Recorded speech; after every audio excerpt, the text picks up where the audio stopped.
अस्सलाम वालेकुम and everyone. बच्चों, हमने नाइट्रोजन फैमिली स्टार्ट किया था और नाइट्रोजन फैमिली में फ़िज़िकल प्रॉपर्टीज़ हमने कर ली। जो जनरल कैरेक्टरिस्टिक करे हैं हमने 10, वो फ़िज़िकल प्रॉपर्टीज़ में ही आते हैं। और आज हम देखेंगे केमिकल प्रॉपर्टीज़।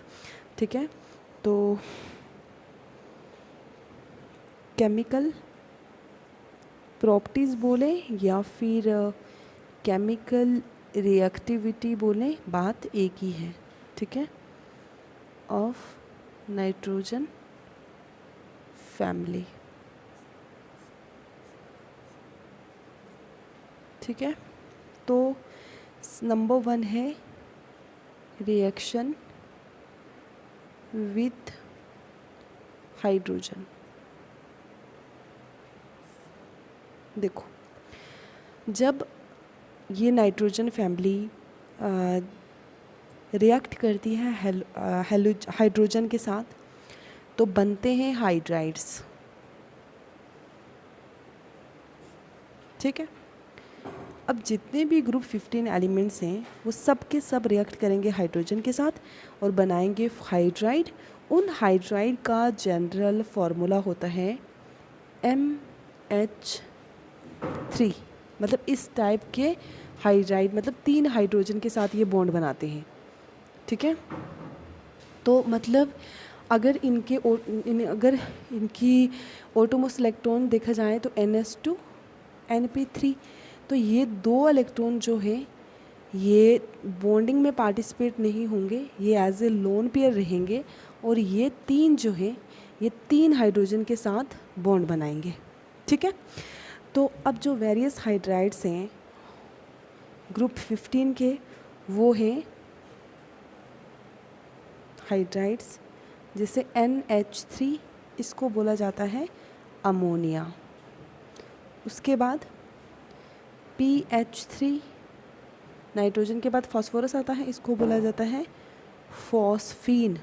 ठीक है, उसके बाद क्या आता है आर्सेनिक, तो इसको बोला जाता है अर्साइन। ठीक है, उसके बाद क्या आता है एंटीमनी और इसका नाम है स्टिबाइन। और फिर फाइनली हमारे पास आता है बिस्मथ, तो BiH3, तो इसका नाम है बिस्मुथाइन। ठीक है, तो ये हाइड्राइड है, ये नाम भी बना दिए, NH बता दिए। NH3 को बोला जाता है ammonia, this you have to mug up, और कोई चारा नहीं है। PH3 को बोला जाता है फॉस्फीन और ASH3 को बोला जाता है अर्साइन। ठीक है, उसके बाद SBH3 को बोला जाता है स्टिबाइन और BiH3 को बोला जाता है बिस्मुथाइन। ठीक है, चलिए अब स्ट्रक्चर देखते हैं कि हाइड्राइड का स्ट्रक्चर कैसा होता है। स्ट्रक्चर ऑफ हाइड्राइड्स, तो कैसा स्ट्रक्चर होगा MH3। मतलब ये M क्या है, M है आपका नाना, पापा, ऐश्वर्या, सब बीमार है ना। तो नाइट्रोजन, फास्फोरस, आर्सेनिक, एंटीमनी और बिस्मथ। ठीक है, ये मेटल है। और मतलब नॉन मेटल, मेटलाइड, मेटल, ये।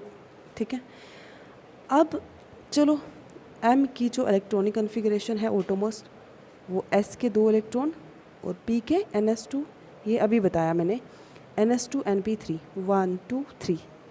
ठीक है, तो अब हाइब्रिडाइजेशन देखें तो sp3 है, एक S है और P का PX, PY और PZ, तो P के 3 हैं तो P3 और ये S एक ही है।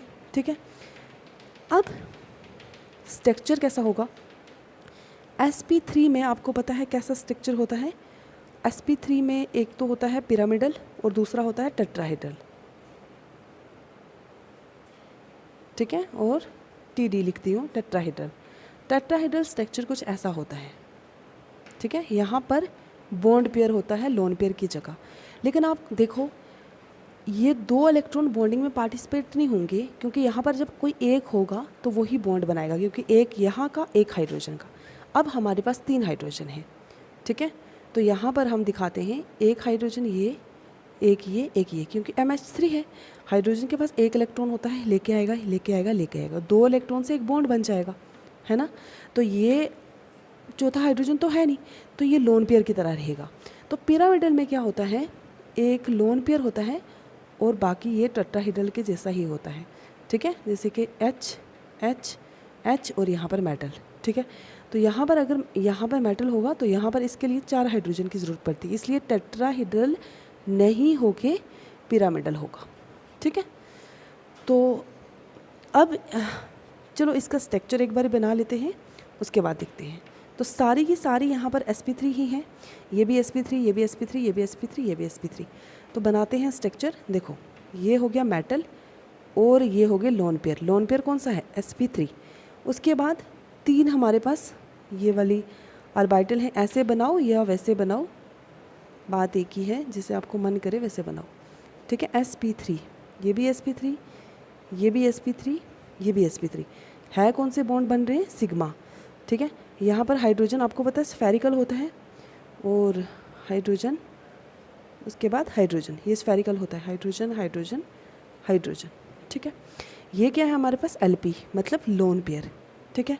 या इसी को आप ऐसा भी बना सकते हो जैसा मैंने अभी बताया, ये मेटल है, ये लोन पेयर है sp3, और ये 3 जो हैं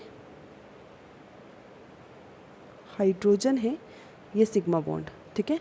2 इलेक्ट्रॉन, एक ये मेटल का, एक ये हाइड्रोजन का, एक मेटल का हाइड्रोजन का, मेटल का हाइड्रोजन का। तो ये है structure of hydride, structure of hydride. अब देखो इन हाइड्राइड में जो सेंट्रल मेटल एटम है वो शो कर रहा है sp3 हाइब्रिडाइजेशन, ठीक है। यहाँ पे अभी बताया sp3 हाइब्रिडाइजेशन। अब sp3 हाइब्रिडाइजेशन शो कर रहा है, तो आउट ऑफ 4 1 2 3 4 चारों में से जो एक ऑर्बिटल है उसमें लोन पेयर है, 2 इलेक्ट्रॉन है तो लोन पेयर है, ये लोन पेयर दिख रहा है आपको, यहाँ भी दिख रहे हैं, ठीक है। लोन पेयर जो बॉन्डिंग में पार्टिसिपेट नहीं करते, जबकि जो 3 है रिमेनिंग वो 3 सिग्मा बॉन्ड बनाएंगे। तो 1 2 3 और 1 2 3 3 सिग्मा बॉन्ड है बाई ओवरलैपिंग विद 1s, ये 1s है, हाइड्रोजन में 1s1, ठीक है, यही होती है ना इलेक्ट्रॉनिक कन्फिग्रेशन। तो overlapping with 1s of 3 hydrogen atom, तो यहाँ पर ये स्ट्रक्चर हुआ। पहली केमिकल प्रॉपर्टी हमारे पास आई रिएक्शन विद हाइड्रोजन, और रिएक्शन विद हाइड्रोजन में हमने पहला पॉइंट देख लिया स्ट्रक्चर ऑफ हाइड्राइड, ठीक है। अब दूसरा देखेंगे, अब हाइड्राइड का बेसिक नेचर देखेंगे। उसके बाद है हमारे पास क्या,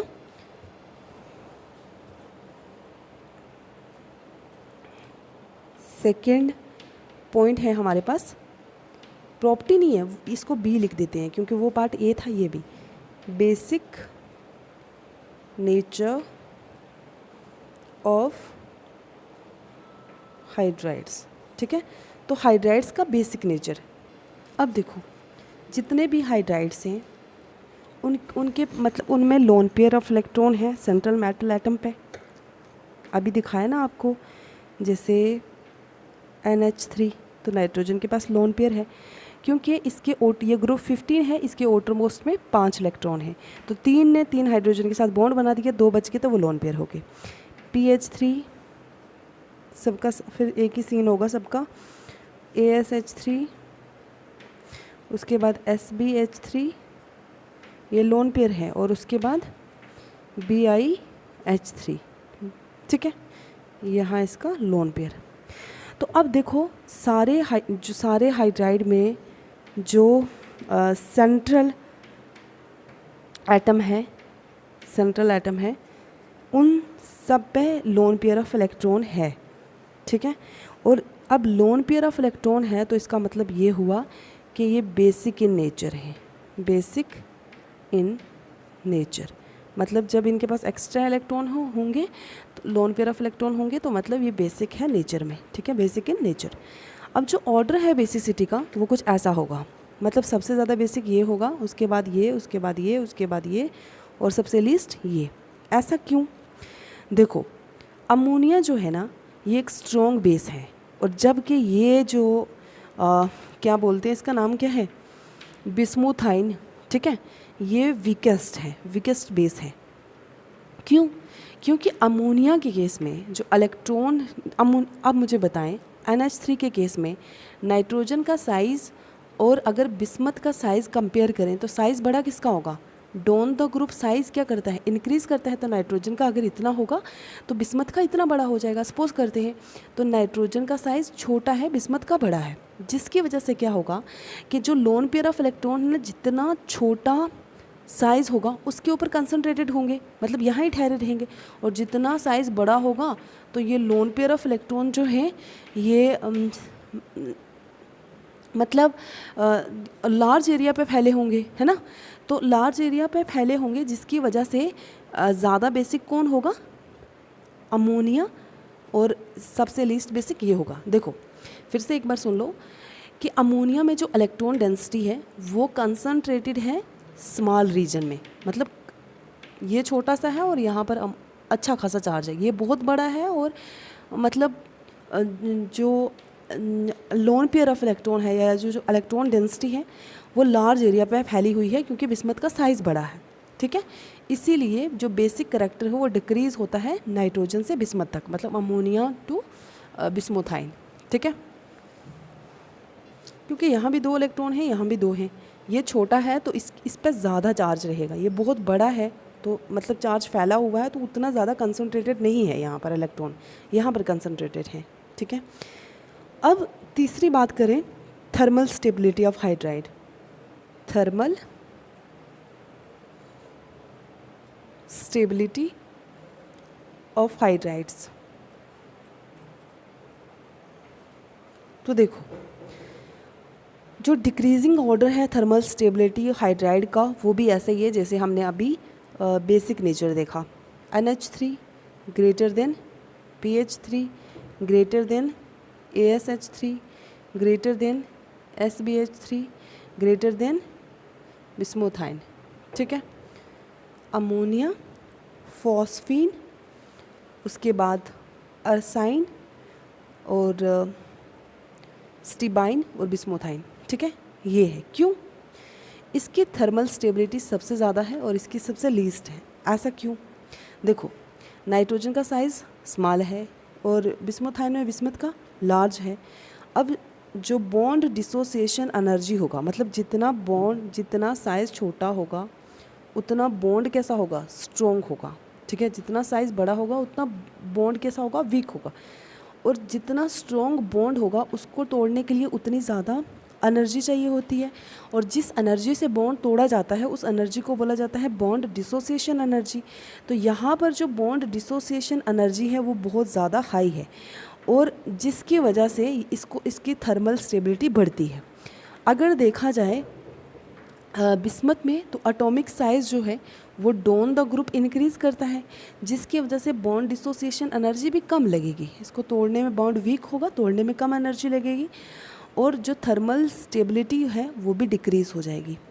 देखो मेरी बात सुनो, जब बॉन्ड टूटता है तो एनर्जी या तो देनी पड़ती है या फिर एनर्जी निकलती है। तो अगर एनर्जी निकलेगी तो that will be known as exothermic, अगर एनर्जी देनी पड़ेगी दैट विल बी एंडोथर्मिक। तो एनर्जी जितनी ज़्यादा रिलीज़ होती है उतनी स्टेबिलिटी बढ़ती रहती है, ठीक है। उसके बाद देखते हैं हम नंबर डी पे है हमारे पास reducing nature of hydrides. Reducing nature of hydride का मतलब ये हुआ कि कितनी आसानी से ये हाइड्रोजन दे सकता है, ठीक है। तो जो डिक्रीजिंग ऑर्डर है reducing nature of this hydride वो क्या होगा? सबसे ज़्यादा BiH3, उसके बाद SbH3, उसके बाद ASH3, उल्टा चलेंगे मतलब टॉप बॉटम से टॉप पे आएंगे। PH3 उसके बाद NH3। ये जो है ये वीक रिड्यूसिंग एजेंट है और ये स्ट्रॉन्ग रिड्यूसिंग एजेंट और ये वाला वीक रिड्यूसिंग एजेंट, ठीक है। ऐसा क्यों हुआ? देखो इसका साइज़ जो है, साइज़ इसका देखो जितना बड़ा साइज़ होगा उतनी ईजिली से वो हाइड्रोजन दे पाएगा क्योंकि बॉन्ड वीक होगा, है ना, तो आसानी से दे देगा। और इसका आपको पता है बॉन्ड इसका जो बॉन्ड है साइज़ छोटा होने की वजह से काफ़ी स्ट्रॉन्ग है, तो इसलिए हाइड्रोजन को देना थोड़ा मुश्किल हो जाएगा।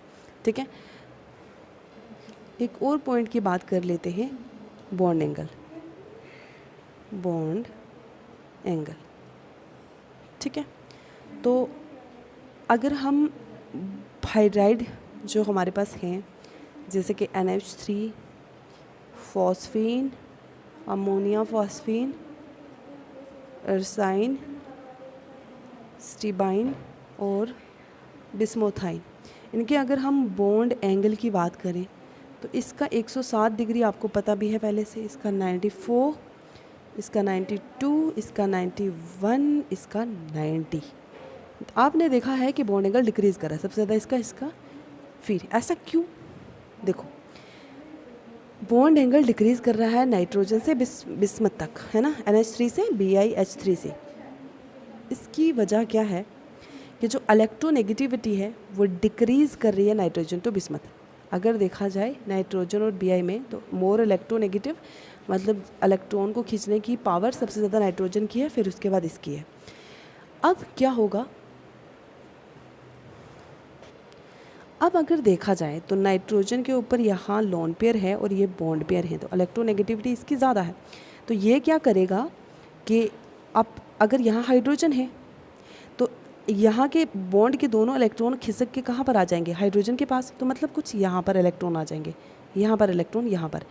अब यहाँ पर डिस्टेंस कम है तो लोन पेयर और बॉन्ड पेयर के बीच जो रिपल्शन होती है वो मैक्सिमाइज होगी, और जिसकी वजह से बॉन्ड एंगल बढ़ जाएगा, मतलब ये दूर दूर हो जाएंगे, है ना, तो बॉन्ड एंगल बढ़ जाएगा, बढ़ के 107 डिग्री हो जाएगा। अब अगर हम BiH3 की बात करें तो बिस्मथ का साइज़ बड़ा है, लोन पेयर कहीं दूर होगा, और इसकी इलेक्ट्रोनेगेटिविटी इतनी ज़्यादा नहीं है कि ये इलेक्ट्रॉन को मतलब खींचेगा, पर उतना ज़्यादा भी नहीं। तो अब क्या होगा, इनके बीच इतनी ज़्यादा रिपल्शन तो होगी, लेकिन नाइट्रोजन के केस से कम होगी, जिसकी वजह से यहाँ बॉन्ड एंगल इतना नहीं बढ़ेगा और यहाँ पर सबसे ज़्यादा बढ़ेगा। ठीक है, उसके बाद एक और केमिकल प्रॉपर्टी रह गई है, रिएक्शन विद हैलोजन। ठीक है, तो देखो ग्रुप 15 एलिमेंट्स क्या करते हैं, हैलोजेंस के साथ रिएक्ट करते हैं, और रिएक्ट करने के बाद जो कंपाउंड्स बनाते हैं उन कंपाउंड्स को बोला जाता है हैलाइड्स। ठीक है, हाइड्रोजन के साथ रिएक्ट करेंगे तो हाइड्राइड्स बनाएंगे, हैलोजेंस के साथ हैलोजन फिर कल बाहर आएगी, मतलब फ्लोरीन, क्लोरीन, ब्रोमीन, आयोडीन, इनके साथ रिएक्ट करेंगे तो बनाएंगे हैलाइड्स। ठीक है, और इन हैलाइड्स, जो ये हैलाइड्स बनाएंगे, ये कैसे हैलाइड्स बनाएंगे, मतलब इनका फॉर्मूला कैसा होगा, तो कुछ दो तरह के हैलाइड्स बनाएंगे। एक को बोलेंगे ट्राई हैलाइड, उसका फॉर्मूला होगा MX3, क्योंकि हैलोजेंस को डिनोट करते हैं X से। ठीक है, तो MX3, M यहाँ पर क्या है, M यहाँ पर है नाइट्रोजन, फॉस्फोरस, आर्सेनिक, एंटीमनी और बिस्मथ। ठीक है, और X3 क्या हो सकता है, Cl3, Br3 वगैरह, है ना। और एक बनाते हैं MX5।